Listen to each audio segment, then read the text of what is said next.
Assalamualaikum warahmatullahi wabarakatuh. Waalaikumsalam warahmatullahi wabarakatuh. Bismillahirrahmanirrahim. Alhamdulillahilladzi bi ni'matihi tatimmus shalihat. Alhamdulillahilladzi bi ni'matil imani wal islam. Asyhadu an la ilaha illallah wahdahu la syarika lah.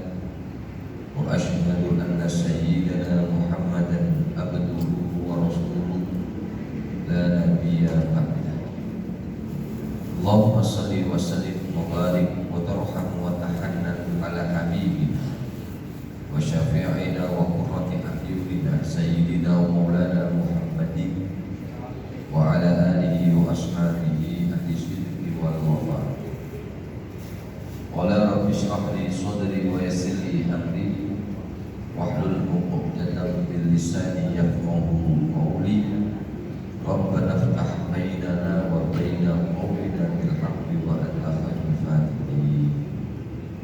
Al-Fatihah.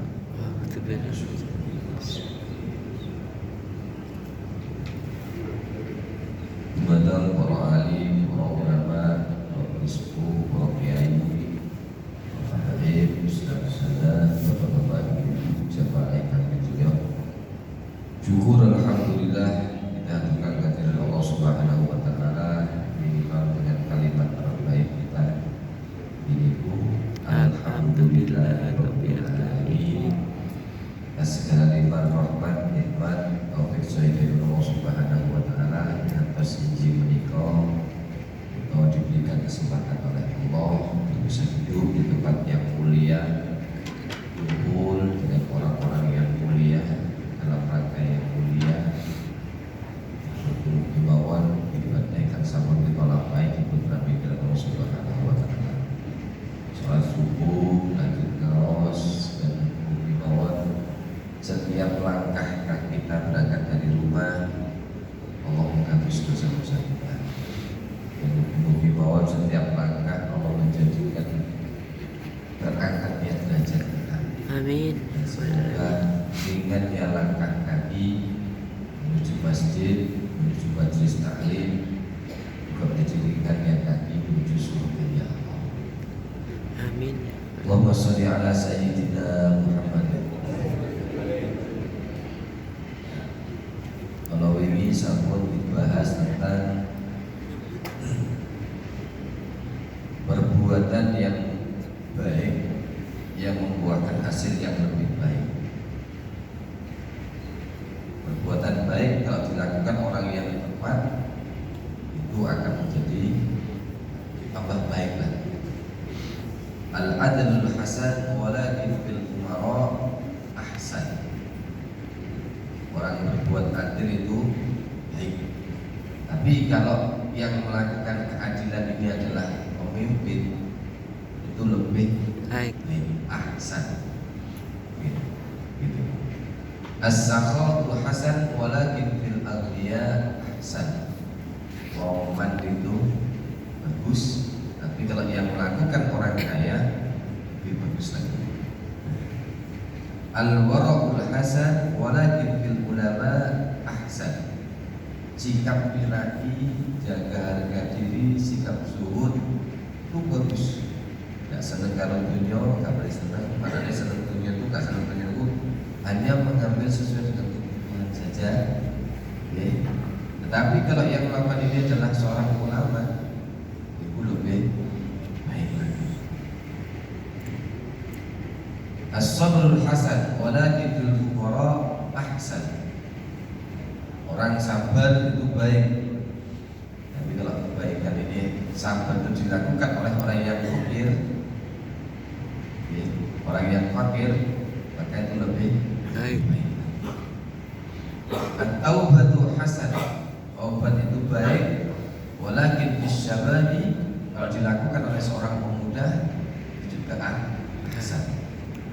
Al-haya'u hasan walakin bin-nisa'i ahsan.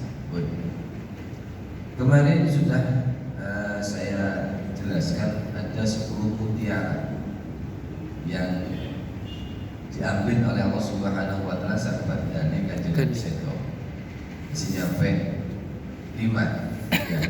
Ar-raf'ul haya minan nisa. Lanjut sekarang ini 6. Mutiara keenam yang diambil oleh Allah itu adalah ar-raf'us sabr minal fuqara. Dicabutnya rasa sabar dari para orang fakir. Bisa jadi fuqara ini mewakili rakyat. Kemudian beberapa hari ini kita niki diuji oleh Allah. Lingkungan kita tapi alhamdulillah Sidoarjo Aman. Kenapa kok seperti itu? Inilah saya kira ini pentingnya musyawarah, pentingnya komunikasi, pentingnya musyawarah, pentingnya komunikasi. Beberapa waktu atau di beberapa daerah itu gimana kalau kita sekarang ini yang memberani berita itu kenapa sampai terjadi Kebakaran. sampai merusak? Mungkin salah satunya karena komunikasi di antara baik dari ulamanya, baik umaroknya, pemimpinnya, baik orang kayanya, dan juga rakyatnya. Ini kata saya ada yang kurang berjalan baik ya. Padahal kabupaten nanti kan Nabi itu jauh. Jadi diberikan oleh Sayyidina Ali, kokohnya negara itu akan bisa berdiri kokoh dan kuat manakala ditopang oleh 4 pilar. Ya, negara itu bisa kuat itu manakala ditopang oleh 4 pilar. Dan 4 pilar ini kan digambarkan dengan ulama ar-rasyidin, yaitu yang pertama bi'ilmil ulama, dengan ilmunya ulama. Nah itu bisa kokoh, agama itu bisa berlangsung itu karena ilmil ulama, ilmunya para ulama, kebijaksanaan orang-orang yang alim, orang-orang yang itu yang pertama digambarkan oleh Sayyidina Abu Bakar. Beliau orang yang bijak.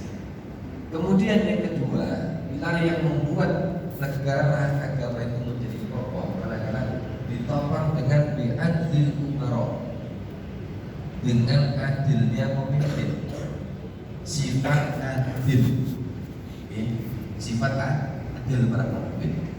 Kalau pemimpinnya itu adil, insya Allah amanah, adil dan juga amanah. Insya Allah negara ini juga akan.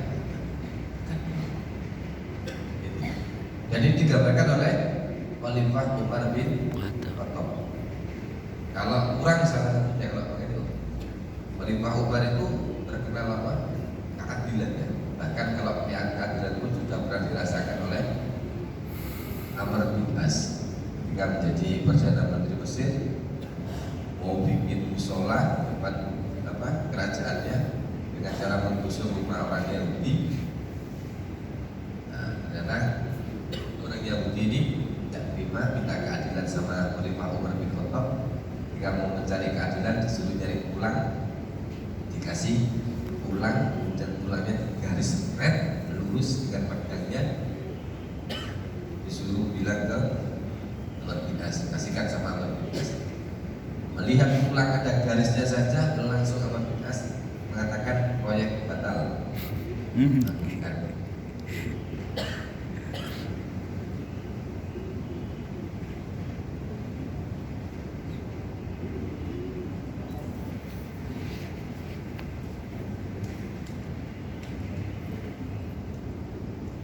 Katanya saya tidak, kata Umar bin As, proyek batal. Kenapa? Sudah batalkan pokoknya.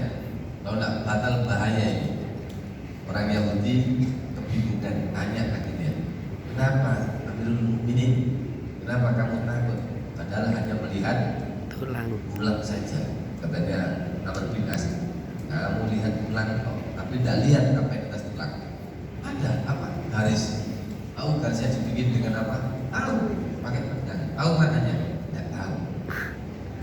itu tulang ada garis lurus dengan tegak. Sayyidina Umar pernah tidak banyak ngomong, cuma beliau mengatakan Amr bin As, jangan mentang-mentang kamu jadi perdana menteri, kemudian sikapnya semena-mena kepada rakyat. Kalau kamu jadi perdana menteri tidak bisa lurus seperti lurusnya garis di atas tulang, maka biar pedangku yang akan meluruskan diri. Wah, apa siapa yang tidak ngeri katanya. Makanya sudah proyek fatal. Akhirnya apa? Orang Yahudi merasa mendapatkan keadilan, langsung Allah Subhanahu Wa Taala memberikan hidayah. Dia sudah ambil rumah saya, bikin bangunan juga tidak apa-apa, saya ikhlas. Kalau pemimpinnya adil, insya Allah adilnya pun juga tidak akan protes. Yang ketiga, yang bisa menjadikan negara agama Islam itu kokoh, itu adalah dengan bisa khawatir almiyah, yaitu rohani wong sufi sing roman. Ya. Jadi orang yang kaya tapi tidak memikirkan dirinya sendiri. Akhirnya dengan kekayaannya dia bangun itu negara, dia bangun itu agama, menjaga itu agama dengan hartanya. Roman. Dan yang tak kalah penting itu adalah bidu'a ini orang duwoni rakyat. Empat ini yang makanya itu digambarkan oleh Khalifah Utsman bin Affan, yang doa fuqara, dungone wong miskin, dungone rakyat, itu adalah digambarkan oleh Sayyidina Ali. Sayyidina Ali tidak begitu kaya, dia pinter-pinter, tidak begitu kaya, tapi Sayyidina Ali senangnya milikan, senangnya itu. Empat pilar ini dalam negara harus ada semuanya. Kalau dalam rumah, dalam bangunan, di dalam orang Jawa mengatakan ada sokong guru. Sokong guru itu jumlahnya ada 4. Sokong guru yang ini itu ada 4. Satu tiang itu tidak ada, maka kekuatan bangunan itu akan rapuh. Inilah. Maka ini mutiara yang diambil ini. Kalau yang keenam ini adalah ar-raf'us sabra, kalau balik dan urut terus diumumkan tadi. Ar-raf'ul wara' wa zuhdi minal ulama. Diangkatnya sifat birahi, sifat zuhud, cinta dunia daripada ulama. Kalau sudah ulamanya itu sudah tidak punya sifat birahi, ulamanya itu sudah tidak punya sifat zuhud, ulamanya malah senang dunia, buatan niatnya sudah gesernya itu nopo, sudah niat ngopeni umatnya, sudah niatnya sudah bergeser. Yang awalnya mungkin lillahi ta'ala, akhirnya bergeser dengan apa? Dengan keduniawian. Nah ini sudah silakan sudah. Bahkan diancam salah satu ulama yang jelek itu adalah ulama yang sudah meninggalkan sifat birahinya. Tetapi harus kita sadari, jadi salah satu mutiara nantinya diambil oleh Allah ketika sudah menjelang hari akhir, terutama itu sifat warok dan zul daripada ulama itu sudah dijaga. Makanya kan kata sama ini orang ulama itu ini pun walaupun dengan dalil apa, dengan dalil ngomongnya mensyukuri nikmat, tapi mensyukuri nikmat kita, tapi nggak boleh ngomong singgulane kita istighfar. Apa mau menikmati kalau lewat pengajian itu harus tarik itu bukan kalau jalan. Karena undang kiai ini undang ustaz ini, tapi biayanya cak menderai di kantor kabeh. Nah, ini kan yang itu. Kemudian lanjut balik ar-raf'us sakha minal aghniyah. Nah ini lanjutnya itu. Oke. Kalau keadilan yang kemarin sudah. Yang ketujuh ar-raf'us sakha minal aghniyah. Dicabutnya rasa dermawan dari para orang kaya. Ini padahal negara Islam, negara dan agama itu bisa kokoh manakala ditopang dengan lomani orang kaya. Tapi nanti di akhir akan orang kaya itu akan apa? Yang kaya akan sibuk menambah kekayaannya untuk kehidupan sendiri tanpa memikirkan orang lain. Jadi bahaya. Itu dicabutnya apa? Rasa dermawan dari orang kaya. Ini termasuk mutiara yang dicabut oleh Allah Subhanahu wa taala. Makanya di sini dikatakan orang loman itu baik, dan lebih baik lagi kalau yang melakukan sifat dermawan adalah orang kaya, karena mempermasukkan kokohan negara. Yang ke-8 adalah arrofus sabr minal fuqara, dicabutnya rasa sabar dari orang fakir miskin. Bisa jadi dicabutnya rasa sabar dari orang dari rakyat. Kayak kurang sabar. Kita harus sadar diri ya. Kapunten. Apa enak Mas Farul aja nih. Nerangkan bab kita ini apa sabar itu. Apa enak. Nah, itu. Kita harus tahu bagaimana sih caranya, pertanyaannya kita sendiri. Ya nopo caranya uangnya sangat sabar menghadapi segala situasi dan kondisi. Ya, ngomong sabar tak sakit tapi caranya itu. Ya. Tang kitab Tanwirul Ghafili itu disebutkan Syekh Fudail bin Iyad itu pernah ditanya oleh sahabatnya tentang tolong saya ini dikasih wasiat supaya hidup saya ini tenang gitu. Beliau mengatakan jaga 5 perkara. Jadi salah satunya supaya hidup kita tenang, tidak gampang murah-muring, jadi wong sabar. Salah satunya adalah innama asabaka min kulli syai'in wa kun dzalika bi qada'illah hatta tadfa'al malamata 'anil khalq. Setiap segala sesuatu yang kita alami, segala sesuatu yang kita alami, entah itu sebuah kenikmatan, entah itu sebuah ujian, tolong katanya Syekh, ucapkan pada diri kamu fakul dzalika bi